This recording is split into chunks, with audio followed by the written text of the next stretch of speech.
আমরা প্রায়শই খবরের পাতায় কিংবা কোনো রাজনৈতিক পথসভায় সাম্রাজ্যবাদ শব্দটি দেখে থাকি বা শুনে থাকি।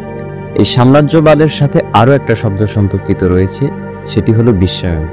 এই দুটো শব্দ নিয়েই আজকের মঞ্চ।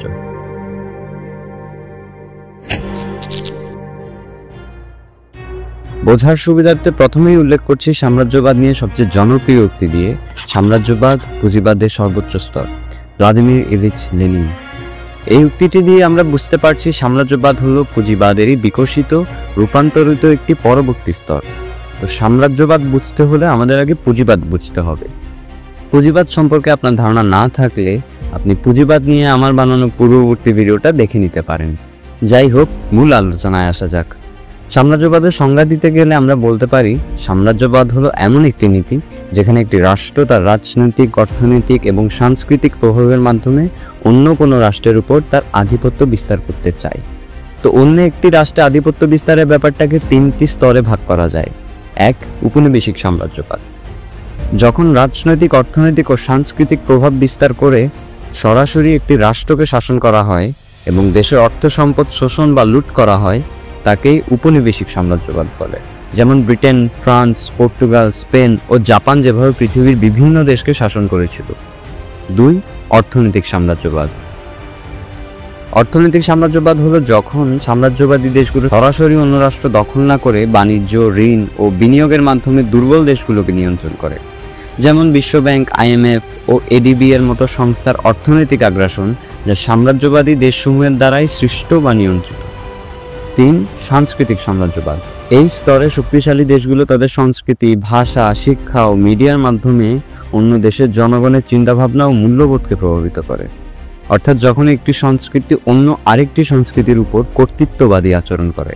যেমন পশ্চিমা সংস্কৃতির প্রসার, তাদের পোশাক আশাক, ভাষা, খাদ্যাভ্যাস, সাহিত্য, সঙ্গীত ও BBC, CNN এর মতো সংবাদ মাধ্যম, যেগুলো সারা বিশ্বের মানুষের মনস্তত্ত্বে একটা প্রভাব বিস্তার করে রেখেছে। সাম্রাজ্যবাদের এই তিনটি স্তরের মধ্যে বর্তমানে সবচেয়ে প্রভাবশালী হলো অর্থনৈতিক সাম্রাজ্যবাদ, এবং সেটাকে অনুসরণ করে রয়েছে সাংস্কৃতিক সাম্রাজ্যবাদ। আর আফ্রিকার কয়েকটি দেশে এখন উপনিবেশিক কিছু ব্যবস্থা থাকলেও গোটা বিশ্বে উপনিবেশিক ব্যবস্থার বিলুপ্তি ঘটেছে। তা এখন দেখে নেওয়া যাক সাম্রাজ্যবাদের প্রধান কিছু বৈশিষ্ট্য। এক, পুঁজির কেন্দ্রীকরণ ও একচেটিয়া পুঁজির উদ্ভব। পূর্ণ প্রতিযোগিতামূলক বাজার বিকাশের ফলে বড় কর্পোরেশন ও একচেটিয়া পুঁজি বা মনোপলি গঠিত হয়। এটি আমি আমার আগের ভিডিওতেও আলোচনা করেছি, না জানা থাকলে দেখে নিতে পারেন। সাম্রাজ্যবাদ পুঁজিকে রাষ্ট্র থেকে পুরো বিশ্বের নিয়ন্ত্রণ দিয়ে দেয়। দুই, ফিন্যান্স বা আর্থিক পুঁজি। পুঁজিবাদের বিকাশের মধ্য দিয়ে দুই রকমের পুঁজির গঠন দেখতে পাওয়া যায়। এক, শিল্প পুঁজি। দুই, আর্থিক পুঁজি। শিল্প পুঁজি হলো সেই পুঁজি যেটি উৎপাদন ও বিনিময়ের মাধ্যমে সৃষ্টি হয়। শিল্প পুঁজিকে আমরা উৎপাদনের মূল চালিকা শক্তি হিসেবেও দেখতে পারি। এখন আর্থিক পুঁজিটা কি সেটা নিয়ে আলোচনা করা যাক। আর্থিক পুঁজি হলো ব্যাংক এবং অন্যান্য আর্থিক প্রতিষ্ঠান দ্বারা নিয়ন্ত্রিত পুঁজি। এটি মূলত ঋণ দেওয়া, শেয়ার কেনা এবং আর্থিক লেনদেনের মাধ্যমে মুনাফা সৃষ্টি করে। একদম সহজভাবে বললে শুধুমাত্র অর্থ বা টাকা স্থানান্তর বা হাত বদলের মাধ্যমে মুনাফা সৃষ্টি করলে তাকে আর্থিক পুঁজি বলে। তো পুঁজিবাদী ব্যবস্থার যতই বিকাশ ঘটে ততই শিল্প পুঁজির গুরুত্ব কমতে থাকে এবং আর্থিক পুঁজির গুরুত্ব বাড়তে থাকে। বর্তমান যুগে আমরা দেখতে পাই স্টক এক্সচেঞ্জ, ট্রেডিং এবং বিভিন্ন ধরনের আর্থিক বিনিয়োগে মানুষ কতটা সংযুক্ত। তিন, পুঁজি রপ্তানির বিশেষ গুরুত্ব। সাম্রাজ্যবাদী দেশগুলো নিজ দেশে অতিরিক্ত পুঁজি বিনিয়োগের সুযোগ না পেয়ে অনুন্নত দেশে পুঁজি রপ্তানি করে, যা স্থানীয় অর্থনীতিকে শোষণের মাধ্যমে মুনাফা অর্জন করে এবং রাষ্ট্র পরিচালনা নিয়ন্ত্রণ করে থাকে। অর্থাৎ তারা শুধু পণ্য বিক্রি করে না, বরং কলকারখানা, খনি এবং অন্যান্য শিল্পে সরাসরি বিনিয়োগ করে সেই সব দেশের সম্পদের উপর নিয়ন্ত্রণ প্রতিষ্ঠা করে। সহজভাবে দেখলে শোষণ আঞ্চলিকতা ছাড়িয়ে আন্তর্জাতিকতায় পৌঁছে যায়।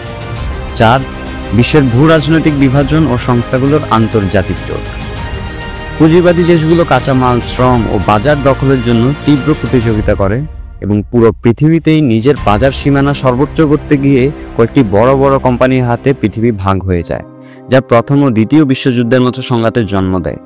আগে এটি উপনিবেশিক সাম্রাজ্যবাদের মাধ্যমে হতো, বর্তমানে সেটি অর্থনৈতিক ও সাংস্কৃতিক সাম্রাজ্যবাদের মধ্যে দিয়ে হয়ে থাকে।